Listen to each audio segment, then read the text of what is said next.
people ask all the time, like, how would you get people started fly fishing? And I guess you just got to get kids fishing when they're young. I'm not saying you can't pick up an interest in fishing as you get a little older, adolescent, young adult, shoot, even late adulthood.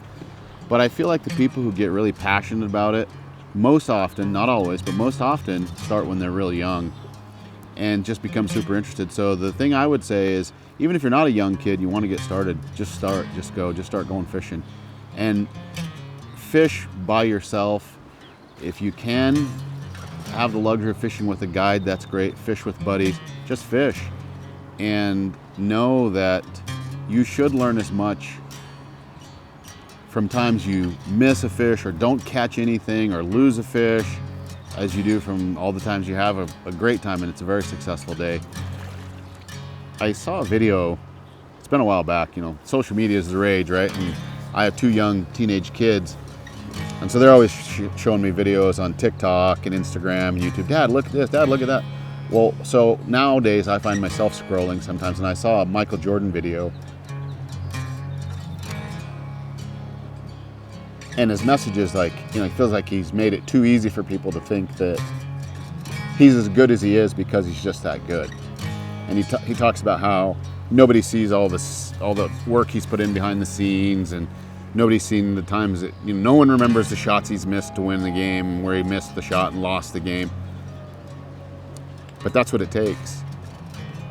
Whether it's fishing or golfing or skiing or basketball or team roping, any event or sport you might be into, is you just got to put the time in. And I think when you do put the time in and you start to develop some skill and just that repetition and that muscle memory buildup, those things combined with the passion for the sport is what leads to people being just, being a lifelong love. So I would tell people that are just beginners, just jump in, both feet, even if you have to pick up a rod you bought at a garage sale to get started. You don't need, a $1,000 rod and then $1,200 reel, and you don't need any of that to get started. You might want to get that stuff someday if you really get into it and you got the extra income. But if you don't, you can be just as passionate about fly fishing as the guy who uses the garage sale rod every time he goes. I think it's something that you got to get into and just start developing your skills. And we alluded to this a little bit yesterday. You're never going to have it dialed or locked anyway. So you might think you do. I've known guys that have fished their entire lives from the time they were a young child until some of them are now gone. And they would tell you too, you're always going to be learning.